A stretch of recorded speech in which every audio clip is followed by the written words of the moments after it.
Factual Opinion Podcast. I'm Thorough. And I'm Jamal. And will we keep it politically incorrect, but culturally necessary? The topic of today is the black tax. Oh, yeah. Black tax. Forgetting where the fuck you came from. That will always be the shaming white. Forgetting where the fuck you came from. And it's crazy that that's what's used when you try to be successful or break what we call generational curses. Man. Man, look, man. I mean, I feel like we had a conversation about this before, and I felt like we had different opinions on certain things. Yeah, you know what I'm saying? maybe. So I'm gonna say this, right? I feel like you do all right. I feel like as people, right, we come from a sense of oppression. So it's like you don't really, unless you come from any sense of affluence whatsoever. A lot of times you come from poverty. You know what I'm saying? And with that, you see the understanding of poverty. You see like, okay, when you in the hood, you in the inner city, in the inner cities, you really see poverty everywhere. Yeah. You see dirty streets, you see dirty people, you see bums, you see the quality of the food. That everywhere. You know what I'm saying? And it's like the quality of how you're treated is as well. Yep. You see, I spoke before about either you overly policed or, like I said, when somebody gets shot, it takes 30 minutes for them to get there. Absolutely. You see what I'm saying? So it's like the sense of poverty is everywhere. So when you growing up, you 7, 8, 9, and you remember struggle meals. You remember when your mom had a not so good job because, you know, we ain't thinking about it then as adults. We thinking like how hard it is to be 22 with a kid now. You know what I'm saying? So like when your mom worked at McDonald's and you was 6, you know what I'm saying? So it's like, yeah. So you remember struggling, long story short, whether that be to the capacity of actually being on government assistance, actually being in, you know, government housing, actually being in those situations and the trauma that comes with that. Right. So when you are someone who has a talent, who has an acumen or an intelligence or whatever it is that gets you out of that situation, because you reflect back on those times of struggling, you looking at it like, hey, you're not thinking that, damn, you know, if the parent had made better decisions with their life, then we wouldn't be in this position to struggle. You're just looking at it like, hey, you know, we're struggling and that person still provided a way. Right. You see what I'm saying? So now we reflect back on that. So if we ever get to the point where we become affluent, we feel like that should be rewarded. Right. That should be rewarded. Yeah, and I understand that. The hard work and saying, hey, because like I say, my mom worked 2 and 3 jobs most of my life. My mom worked at the gas station in Bamberg. You know what I'm saying? Right. So it's like I know the sacrifice that it took for her to provide. You know what I'm saying? For her family. You see what I'm saying? Yeah. And I also know that my mom, coming from a big city to a small town, I don't think she forwardly thought the fact that it's not nearly as much opportunity. Yeah, it's less opportunity. You see what I'm saying? So town. She really had to scale herself down and acclimate to making considerably less money in the process. Right. You see what I'm saying? So it's like me understanding all that as a man, it's like as you find your successes, it's like you want to alleviate the load on your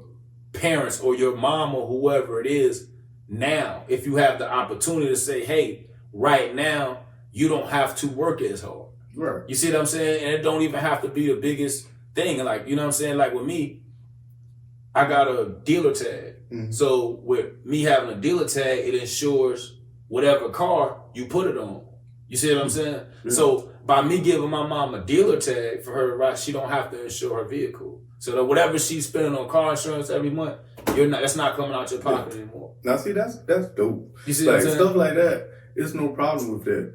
And I don't know if you finished, but No, go ahead. what I'm trying to say is, I understand struggle completely. Understand that. Oh, but the only challenge that I have, or the only position that I would take is, if you see it, if you're going through it, you see it, why does every generation have to start over? Now, everybody's not going to be, quote unquote, what we consider affluent as far as wealthy or whatever in one generation. It takes generations. That's a generational hustle to get to wealth. Yeah. You can get rich. Yeah. You have a lot of people that get rich, and even prior to that, you can be comfortable and build something so you can pass it on, but just have something to pass on. And it seems as if a lot of people go through it, or either they grew up in it, then they go through it, then they have children, nothing to pass on, and then at some point, either that child or somewhere in that lineage kind of figures it out or goes a different way, or they see it and they're like, well, I don't want to do this. Let me try something different. And they build, and then that breaks part of the curse. But why does it have to take that long? And why is it so many people that basically stay within that poverty realm? Now, we understand perfectly white supremacy exists. Racism is everywhere and in everything. So it's a lot that keeps us down, that put obstacles in the way so we can't do it. But the little that we have, why are we still doing the same thing? If I watch my mama struggle to scrape together and put a good Christmas together, real story, put a good Christmas for me where I got toys, bikes, she put together like a little hunt for me to be excited about it and go find the stuff. Okay, that's nice, but same time, instill the discipline to be like, okay, we do this Christmas. Maybe the next couple Christmases, you just get one or two things. You get what I'm saying? Yeah. And we're going to try to get out of the situation that we're in. Why can't the gifts or the uplifting part of it be kind of like you're putting together a plan to get out of that situation? Why does it always have to be like trinkets and stuff like that, like shoes, or what we would consider nigger trinkets? Because you get it, you can't do anything with it. You paying money, giving it to another ethnic group that's not, you're not circulating it within your community. Why aren't we circulating our money within our community? Why can't you go and get me gifts from somebody that make them, that look like us? Get what I'm saying? Right. Stuff like that. But it's a part of that mindset that we typically, we aren't thinking that way. And we see success through white eyes. And what I mean by that, our level of success before you actually get successful and you realize that it's not about that. Like me and you, like, hey, we wear the stuff, but it's not all that. We see bigger picture about building and giving something to our children. But the everyday person sees success through white eyes. We see it as that car that doesn't have our name. Remember you were saying, hate our name, but that car right there with that white person name or that Italian person name, that's success. Yeah, those clothes, that's success. That jewelry, that's success. Exactly. But why isn't success being able to have free time and spend with my children and develop them well? You know what I'm saying? Right. Why isn't success, like you say, if our parents worked hard with what they had and getting us out of a situation to help us get to where we are, then yeah, you reward that in a sense. But don't overdo it. And the reason why I call it the black tax is when you overdo it, you don't have that extra, you're not working off of that extra, you're basically putting yourself out to look out for family. Mm-hmm. That's where the issue is. The issue isn't when you're good, you're set, and you got extra, now you can go break mom off. now you can go put mom up and do whatever, get whatever for whoever. Get what I'm saying? It's when you trying to make ends meet, you taking out your money and you not paying your rent just so you can make sure your family's straight. It should never be that. I think it's several things that have people tied. Like, okay, we know like when you growing up, right? Okay, so people talk about having the same way you have generational curses is not just poverty. Generational curses is drinking. Yeah. Generational curses is drug habits. Generational curses is not being able to control yourself or your temperament. Yeah. I think it's the overall, and you can accomplish that in everything, not to cut you off, but it's the mindset. Yeah, definitely. Definitely. And I say that to say, okay, so now that we understand that, right? So a lot of times we fall into the space that we see. Now, again, when I was growing up in the 90s, it was nothing for my stepfather to have his friends and they drinking 800 and smoking joints, and it's normal. You see what I'm saying? But subconsciously, what are you internalizing through constantly watching that behavior? When you go and you don't see anybody positive, you in the hood, you don't see nothing but niggas on the corner, niggas who just shot somebody, niggas who out here selling drugs, and kids who about to grow up do the same thing. You know what I'm saying? It's the only thing you really encountering on a day-to-day basis. So when you dealing with that and you dealing with the pitfalls of, hey, I gotta grow up, I gotta avoid having a child early, I gotta avoid not getting hooked on drugs, I gotta avoid not getting murdered, I gotta avoid not getting robbed, I gotta avoid all of this stuff. All the life obstacles. So all of this stuff that you are trying to avoid are the things that keep you in this space. Okay, if you start smoking weed too early and you actually let that, see, that stuff can spiral out of control. It doesn't happen with everybody, but it can lead to other things. Right. So now, because you've done something seemingly innocent and it matriculated into something that you can't control, now you have a crack habit, you have a heroin habit, you have something that you can't get a hold of now. Okay, now for that, where you at in the generation, it's a dub.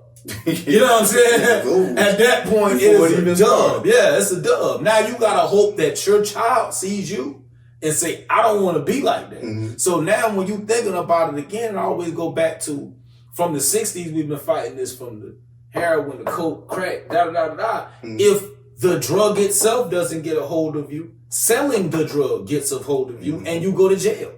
You see what I'm saying? Yeah. So at the end of the day, all of that leads to what? Either generationally, the father is either on drugs or he's in jail. You see what I'm saying? Eradicating. And a lot of times that is the case. So generationally, we're not even passing fathers down. First of all, now why does it bring that full surface? Why does that bring that full surface? Because at that point, when you never have a father in the house, right? Guess what? We already know this, right? As much as women are independent and they are independent thinkers, a lot of times they don't feel like their way of thinking is supposed to be in conjunction with a man's way of thinking to be powerful. Right. You see what I'm saying? But I say that to say that oftentimes, whether they realize it in their own, they need the leadership of a man, whether it be their dad, baby dad, husband, somebody. You see what I'm saying? The issue is when that man is taken out the household, you see what I'm saying? And if they don't get another man or they start going through men and it just doesn't work out, they don't get that. Guess who the man is now? That 12-year-old son. This is where you get that from. Generationally. Yeah. Because guess what? Too many young men have become the man of the house before they even hit puberty. Yeah. And this is embedded in you. Like, hey, at some point in time, and this is where psychologically you're manipulated. Okay, at first, because they're struggling or whatever the case is, okay, you don't get the new shoes. You don't get the off-whites. You don't get that you know is popping. Because your mom is going to I can't afford that. I can't afford that. So now in your heart of hearts, because you feel inadequate, you already carrying a chip on your shoulder. Yeah, it is. Because I've already been sent to school to be feel inadequate, and let's not act like these name brands don't. We already done discussed this. So at the end of the day, that might keep me from getting the girl that I like. Because Jamal got him and I ain't got him. Right. Do you know what I'm saying? So go ahead. And to that, because, all right, just like you said, the father's gone, so you don't have a man there to help you build your substance in yourself. Exactly. So now your substance is on the outside, it's on the exteriors of what you're wearing. Now you place that as what get it you from lead other with. people. There it you is. get it from entertainment and you get it from your surrounding, because guess what? When little baby wear these shoes, that lets everybody else know they cool. That lets the girls know, hey, I think he's cute, but him having on them shoes little baby had on will make him fine. You know what I'm saying? So let's not act like that's not the psychology of people. Let's not act like women don't send their daughters subconsciously looking for that. You subconsciously make your children feel like they should attach themselves for who's peering the most successful. Mm-hmm. You see what I'm saying? Who is Yeah, successful. but that's bred into you. So from a young age, the girls, let's keep it real. The girls that you like, that everybody gonna like for the most part, gonna want the niggas with the J's and the whatever's popular at the time. You see what I'm saying? But who is that being provided by? The parents. You see what I'm saying? Right. The parents. So at the end of the day, you already coming, you feeling inadequate. Unless we talking about the realities of it, like we can beat around the bush, but that matters. When you 13, 14, 15 years old, you coming into that masculinity, you coming into your testosterone, you're trying to figure yourself out. You are judging yourself to your peers. That matters the most. You see what I'm saying? Yeah, that you are judging yourself through your peers. So a lot of times, we parents ain't even understanding or giving them much credence to how that affects you psychologically, because now you can go through things at that point in time that you take with you for the rest of your life. You see what I'm saying? Yeah. Or for a good period of your life. Mm-hmm. And you see what I'm it's saying? crazy that you said that, 'cause I was just thinking that. I was like, a lot of those kids through those phases grow up into adulthood, but they never get out of it. Yeah. They continue that all the way, some until they die. Until they die, yeah. And some things you can really hang on to.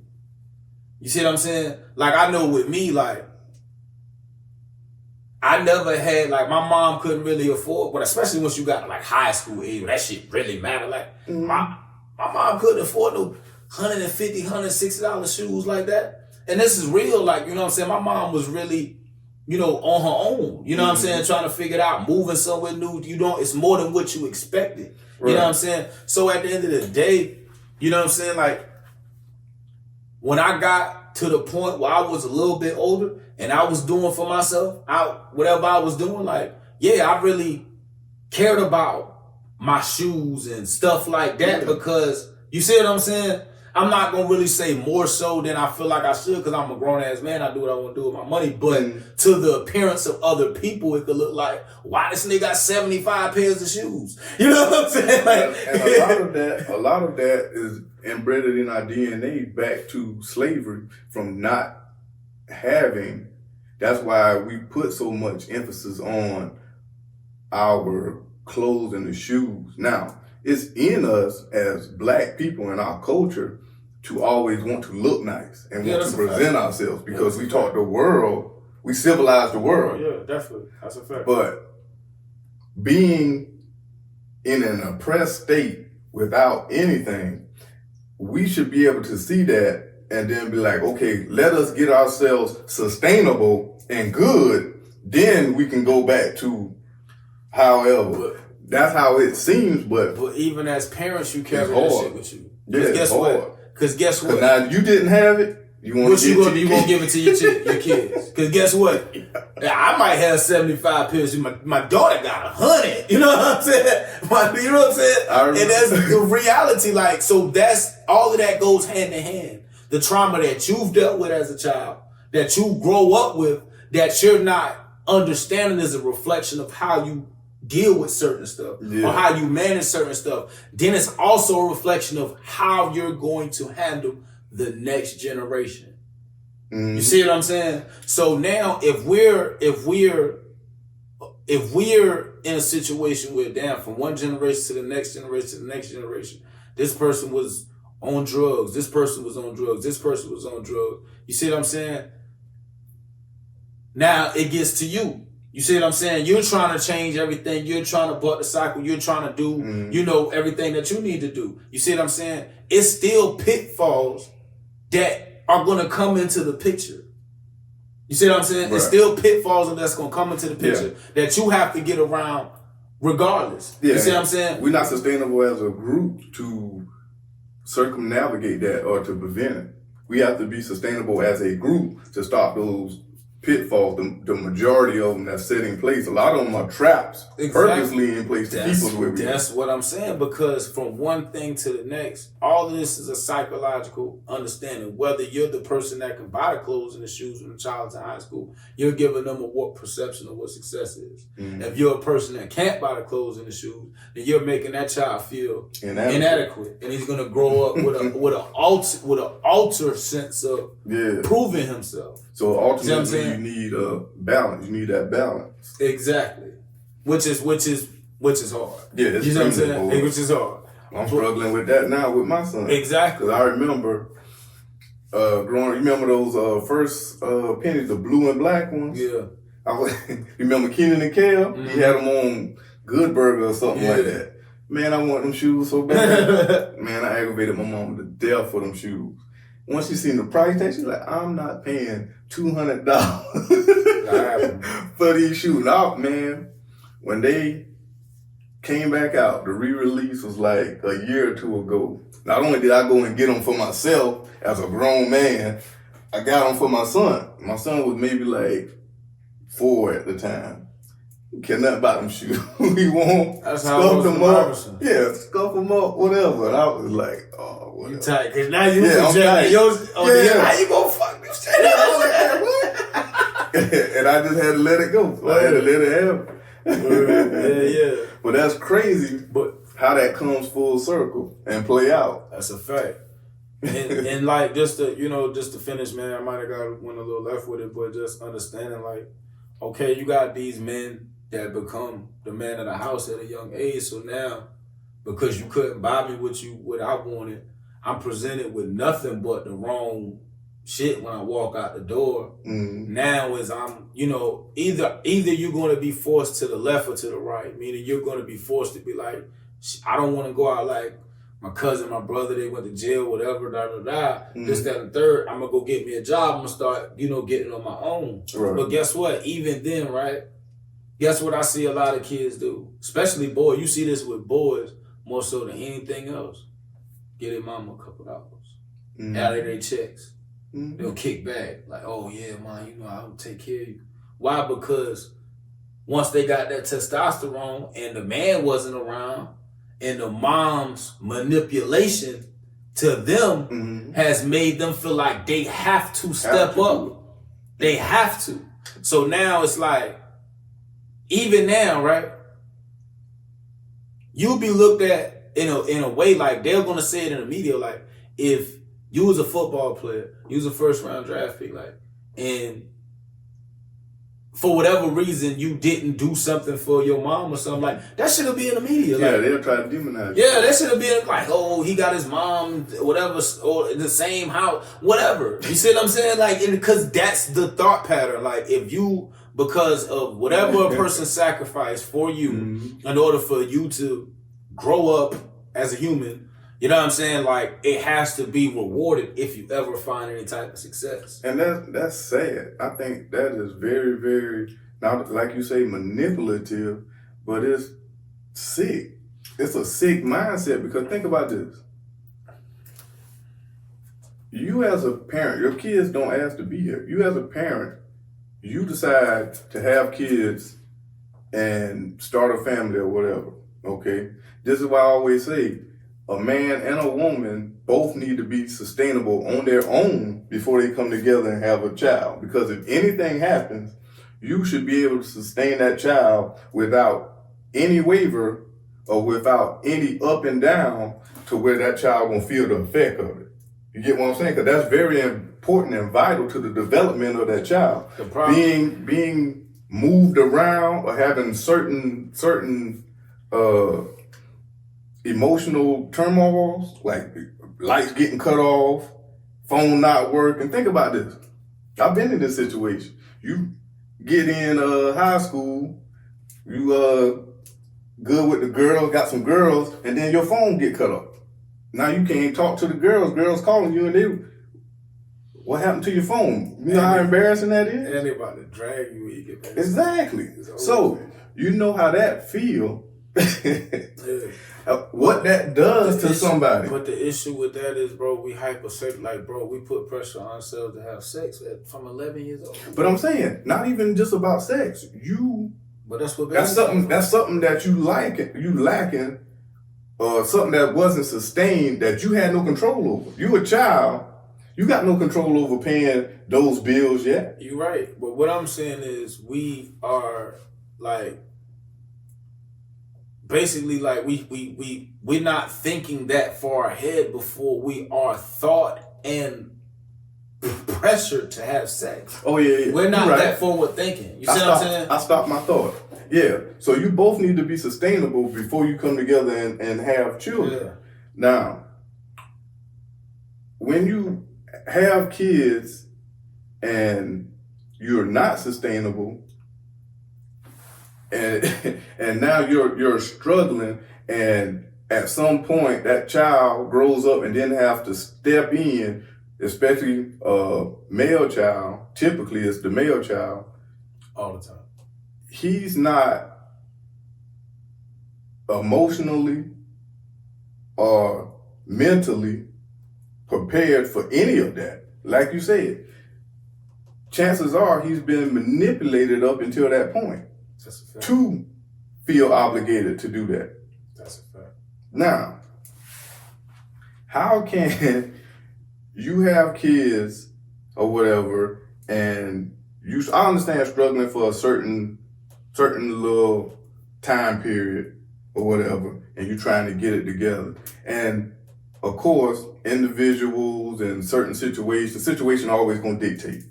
Okay. But in general, if you are struggling and you got some source of income, you're able to get out of that in most cases if you're willing to make sacrifices. Yeah, but we don't. I mean, it takes some type of financial literacy, which most people don't have. Yeah, it is. Financial literacy. And that's a part of the generational curse. It's really not as nearly as hard, especially when you get tax money, man. If you get $5,000 or better than tax money, man, there's no reason for you to be struggling. That's your way to get ahead. You know what I'm saying? They give you, all right, and I bust this down time. They give you, let's say you get $5-6 grand in taxes, right? Mm-hmm. Let's say this is what you do. You sit down, you add up all your bills every month. Then you say, let's say your bill is $2,500. Let's say you bring it home $3,200 a month. Mm-hmm. So you got $700 left over every month. That you probably don't even realize how much you got left over every month, because all you're doing is just paying bills, not paying this. You're not really looking at your money. Mm-hmm. You see what I'm saying? You got to look at your money. What you do is when you get that $6,000, pay off all your debt to a zero balance. You know what I'm saying? Now, whatever you have left over, you put that in the bank. Let's say it's $1,000. Let's say it's $2,000. Now you have $2,000. You don't owe nobody nothing. But guess what? You're still getting paid from your job. So you take that $3,200 that you get from your job, add it with the $2,000 that was left over. Mm-hmm. See what I'm saying? Now, what do you have? The same $2,500 coming out of that $32,000. But guess what? You aware that you have $700 left over. Mm-hmm. So you figure out a way to split that $700 left over and add it to what you have saved every month. And guess what's going to happen next time you get a tax return? You will get that same $1,000, but you don't owe nobody. Yeah, but check this out. Check this out. You got to wait a year. Yeah. You got to wait a year. Yeah, that's it. That requires discipline. That's it though. Like I can't remember the actual name of the test, but a test was done where they brought children in. And it was basically testing out delayed gratification. You remember the name? Yeah, Are you familiar with it? No, you busted down on another. Yeah. What's the name? And you had black child, white child, and Asian child, I believe. And they tested them with either like some type of treats, cookies or candy. And they would ask them, okay, I'll give you one right now, or you can wait 5 minutes or so, and I'll give you 5 of whatever it was. White kid, Asian kid was like, all right, no brainer. The black kid was like, no, give me the one now. Yeah. So that shows what's been embedded into us, what's in our DNA, because we've been deprived for so long here. And I don't know. It can be undone, but it's going to take a lot. It takes discipline for the most part. Man, it takes a lot of discipline because I fucked up a lot of money. before I learned, took my hard lumps and had to take some accountability, I fucked up a lot of money. You know how I am. I sat down and I wrote it out. What I did that for, bro. Calculated it. Sick. I don't even want to. Yeah, I was sick, bro. But I won't even, bro. I don't even want to do no shit like that. Think about all the money, bro. But I needed that because it was such an eye-opener that here I am, just a regular dude from small town, and I was able to mess over, I'm talking about 6 figures. Easy. 6 figures, easy. And nothing to show for it. Some clothes. I about to say I still got my clothes. Some clothes. A doggone, I don't even have the same whip no more. Wow. Nothing to show for it. Was out here talking to and sleeping with a lot of women. Can't spend that nowhere. And you don't even talk to them. So can't you remember some of them names? Savage. So that's what I'm saying. It wasn't building anything. Yeah, you gotta treat our women better, bro. Go ahead. Wasn't building anything. Didn't establish anything. If I had started with the resources that I had back then, had this mindset earlier, imagine where I would be now. And but you wouldn't have made the mistakes that got you here, though. That's a double-edged sword. Would I have had that knowledge? You had to lose that 100,000 to make $1 million, though. That's how I look at it, though. Like, I can't. It's easy to say now. Not when you looking at it. I feel you, of course. But it's just like, it ain't like a nigga assed out. Yeah. You see what I'm saying? So it's like, you gotta look at it like, damn, you know, I made a mistake here, I made a mistake here. You learn life because nobody teach you what to do with money anyway. Right. You see what I'm saying? So it's like, if I had to lose that money to know how to manage this, it's like, you could have lost 100,000 and take this 10,000 and know just what to do with this to make $1 million. Yeah, because of the losses you took with that 100,000. And that's how I had to look at it. And on top of that, damn, at least, all right, if I got 100,000 now, after I done lost this 100,000, guess what though? I probably still got clothes from this 100,000 I ain't never wear. You see what I'm saying? So it's like a lot of the bullshit that I would have done before. Not only am I not gonna do it, I probably still got most of that shit. Mm-hmm. So it's like I ain't gonna, you know what I'm saying? What I gotta go buy another chain for? What I gotta go, you know what I'm saying? Right. Once you pass that mentality, it's like you already, you know what I'm saying? So it's like again, that 10 grand that you have now could take you to $1 million. Right. You know what I'm saying? Because you're gonna be way more on top of yourself. You're gonna be way more stringent. One thing I learned in business, man, is that because I was quick to just do shit. Like I didn't really have one thing I really wish. Think it through. One thing I really wish, man. Like I never really appreciated the power of having a mentor or somebody that's older. Man. You know what I'm saying? Because it's like that shit could have saved me from so many immaturity crashes. Mm-hmm. You see what I'm saying? Yeah. You know what I'm saying? So it's like when you're trying to navigate shit and you don't really. Nobody's really teaching you. You've never, you know what I'm saying, been taught money. So it's not like you're not gonna know every move to not make. Yeah, and that's why I'm kind of how I am now. Like I openly share stuff, and if I'm close to you, whatever it is that you do, I try to find a way where I can give you some information, give you something. You may already know it or maybe not, but let me tell you just in case. That type of thing.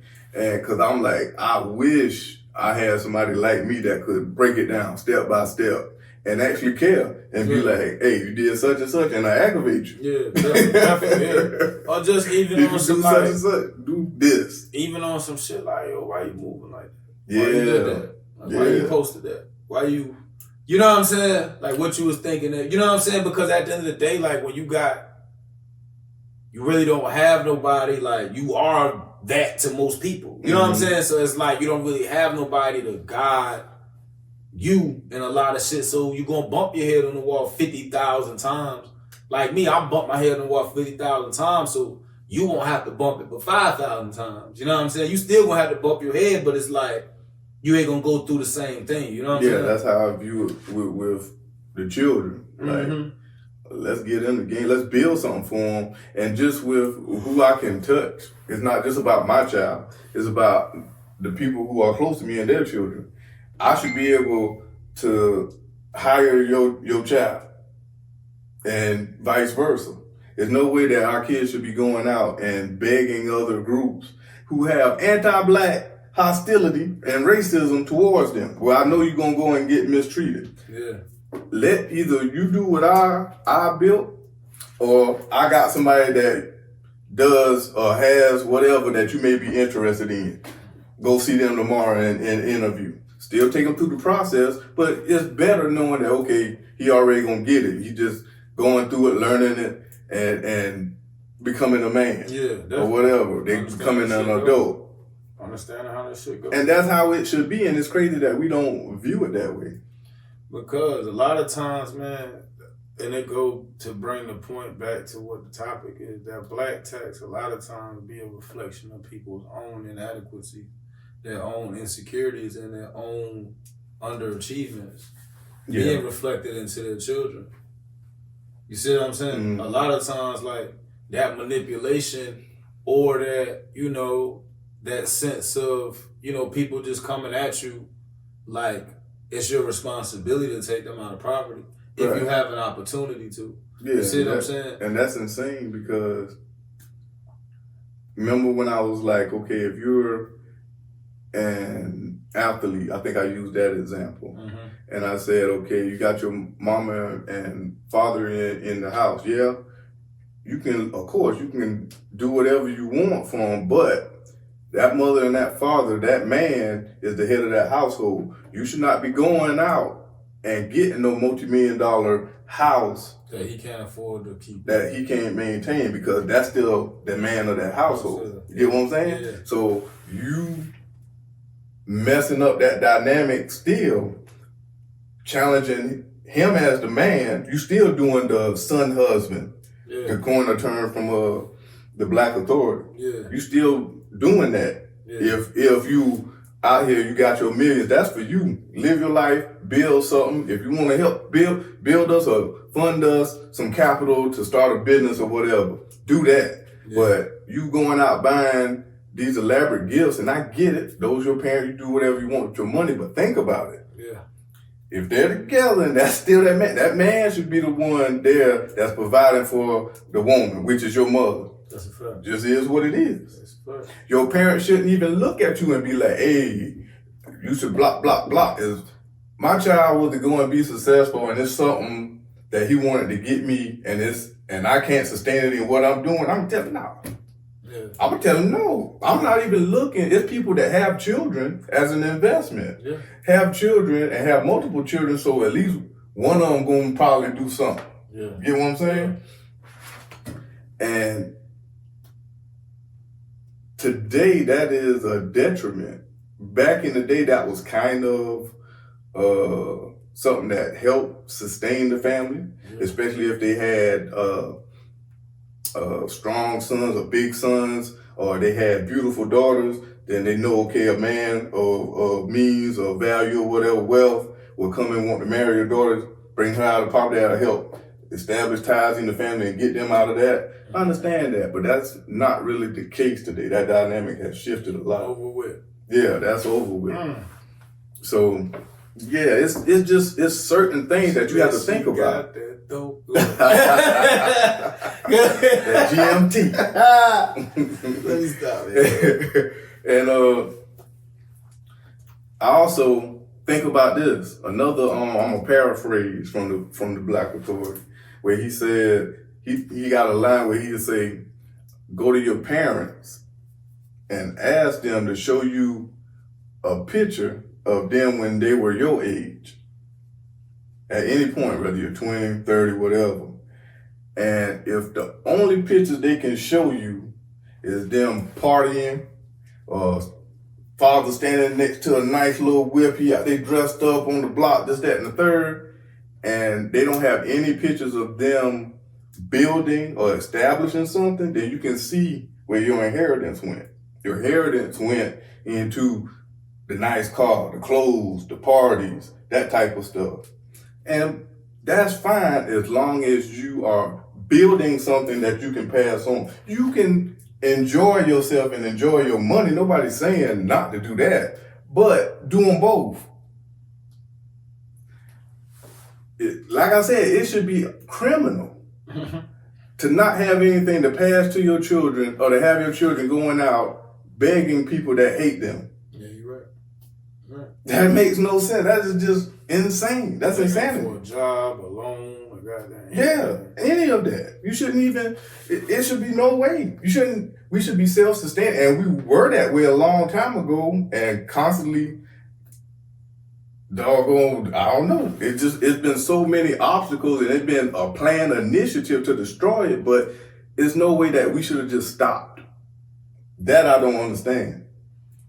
Because I'm like, how do I have this in me, this mindset?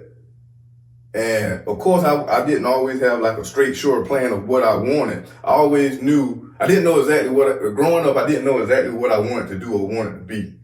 I knew I liked to create, and I never wanted to be in the forefront. Like this right here is still weird being in front of the camera. I never wanted to be in the forefront, but I knew I wanted to create, and I like to build stuff.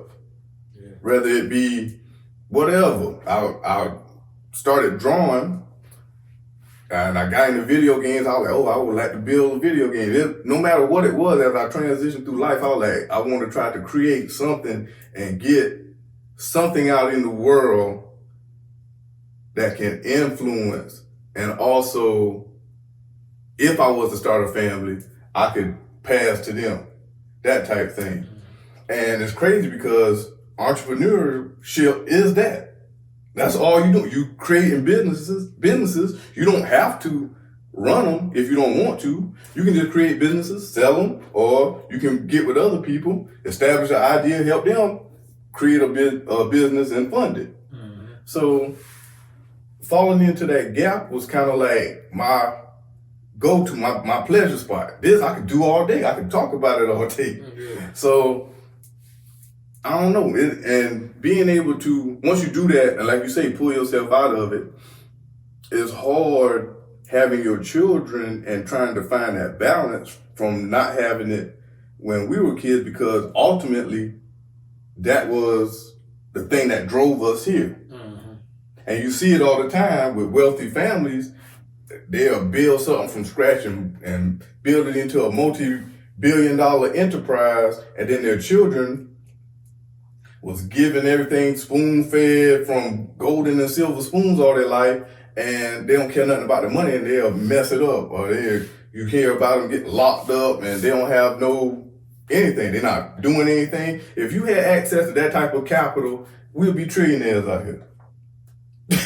If black people had access to that level of capital generationally, we'll be trillionaires out here. We will be walking around individuals worth $1 trillion.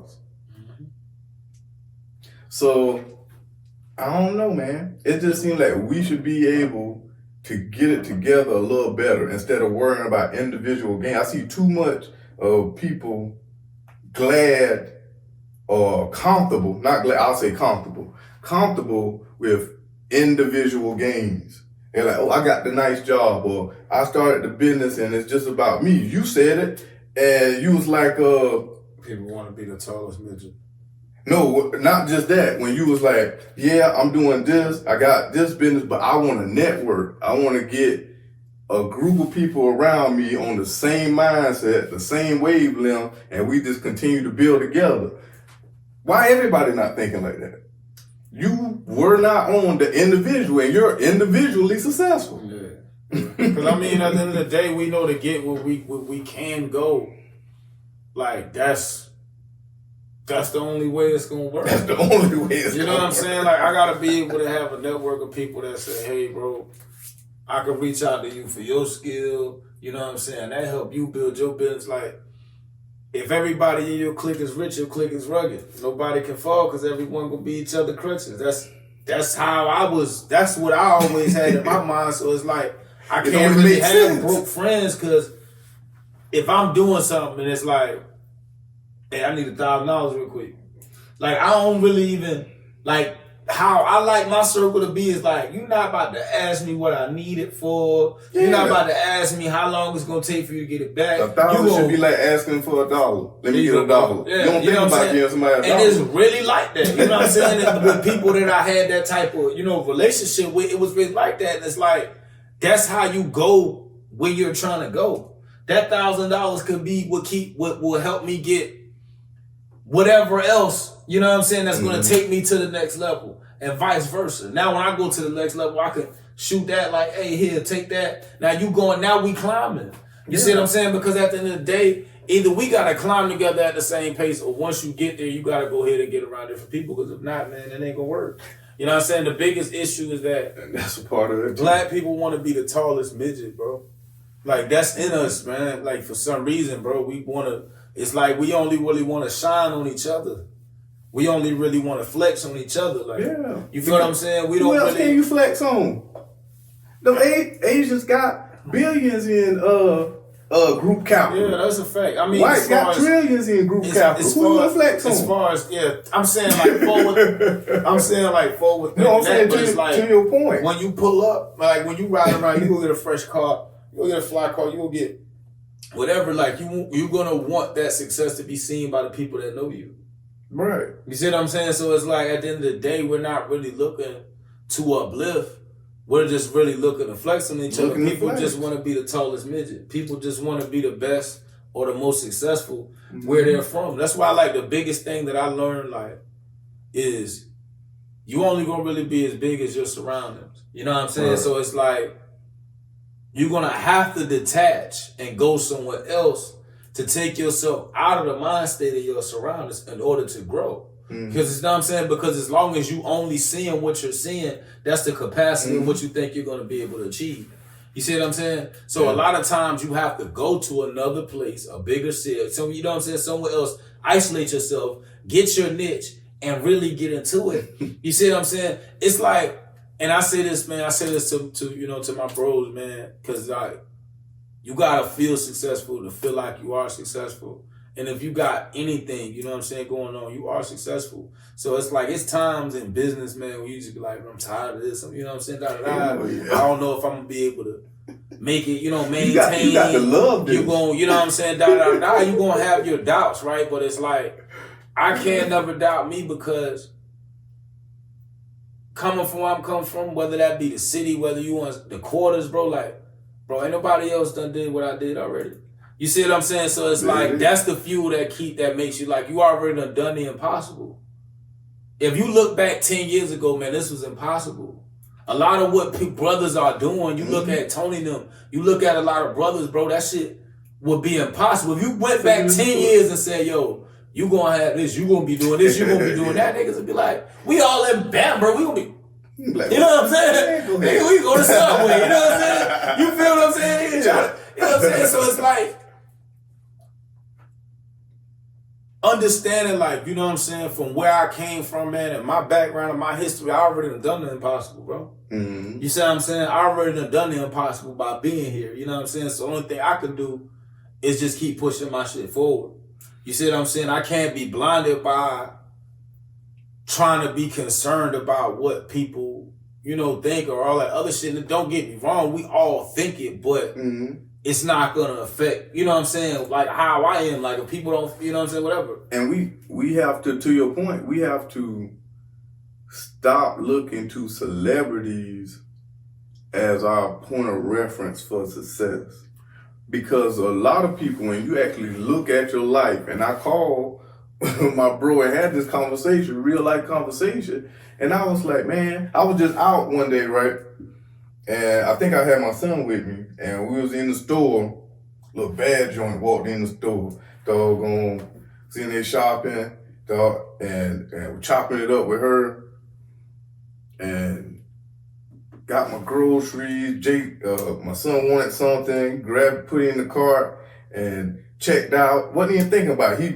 When we get ready to check stuff out, he always want to pay or whatever. So got my card, throw it in there, pay, put the groceries in the bug and come out, and it was just, sun was out. I don't know what it was. It was just a vibe about the day and how we were moving. And I had to think, and this was, I want to say it was on so it had to be like a Tuesday or Thursday. And I had to think, and I was like, most people are in that work grind right now. I'm out here chilling with my son, talking to women. I'm good. Yeah, bills paid. Got my health. Exactly. My son sees it. You already done did the impossible, bro. Right. I go pull up at the stores, got equipment in there. He want to get on the it's the zero turn and ride and do all this stuff. I'm recording him do it. This is middle of the day, man. As small as that shit may be on the grand scheme of the world, you know what I'm saying? That shit is the impossible coming from where we come from. Yeah, bro. But most people too busy looking at celebrities and that to actually look back at themselves and see what it is that they're doing. Exactly. Or what they measure their successes as. There it is. That's where you measure your successes at, because at the end of the day, it's like, you'll put more stock in the measuring the success of a person that you don't know. You see what I'm saying? That you never met before, than saying, hey, look, damn, boy, I was just goddamn in school with bro. Like, that nigga got what? There it is. Matter of fact, man, I'm going to reach out to him, if for nothing else, just to see, like, shit, man, like, how you, like, what I got to do to, you know what I'm saying? If I'm interested in the same thing you doing, I don't even have to have the maximum interest, but to just be like, damn, you know what how you know what I'm saying, just on some business, like, how can I put something together on some business shit? But a lot of people can't do that because success also breeds envy. Envy, of course. And it takes a certain type of person to not have that, or if you have it, to work on yourself and get rid of it. Mm-hmm. Because you will see, it's always somebody that's going to be doing better than you. Yeah. I don't care how much you got or what you're doing. Yeah, or perceived to be. Yeah. And you will see that, and you're like, dang, I ain't doing blah, blah, blah. But you're measuring yourself to somebody, and that person that you're measuring yourself to, they're looking at somebody. Exactly. And like, oh, man. Exactly. I only made 100 million this year. Exactly. And that's why I say what I said, like, at times when I'm looking at myself, like, you know what I'm saying, whatever, like, I have to remind myself, like, you've already done the impossible. Right. To this point right now, if you think about 2010 to 2020, you have already done the impossible. You see what I'm saying? So at that point, it's nothing else that you could possibly do that is impossible. There it you is. See what I'm saying? Yeah. That's what I tell myself every day. Like, even if it's slow, even if this don't go right, even if this slow you down, whatever, like, I'm already here. You feel what I'm saying? 10 years ago, I was out lost, all over the place, getting in trouble, trying to figure out how to get somewhere. And here's you see what I'm saying? Here's the thing. Most men have that accountability phase. And that's why I kind of coined it as where at a certain point in our life, some don't do it until they get into their 30s. Some do it like right at the beginning of 30, like 27, 28, where you evaluate yourself. That's where I sat down and wrote my stuff out. You take that hard look in the mirror and you like, okay, what am I doing? Exactly. All right, yeah, I had all this fun. It's like you wake up out of a haze and you like, okay, I'm out here partying and having fun, but I'm so distracted. What do I have? Exactly. You get what I'm saying? What do I have? Like, can I pick up and do this? If I wanted to do this, or if I needed this, could I do it? And you looking, and that's when you have to take that hard look in the mirror and like, okay, I got to change. I got to get it together. I got to figure this out.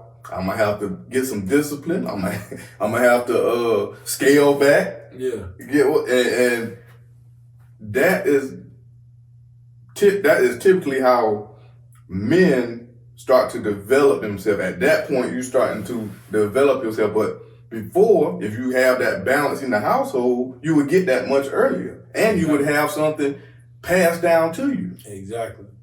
Because, okay, not to get off subject, when we talk about racism, automatically people just think about people just calling you names and doing crazy stuff to you. But racism is a system that is only economic. People just think that when you talk about racism, it's personal.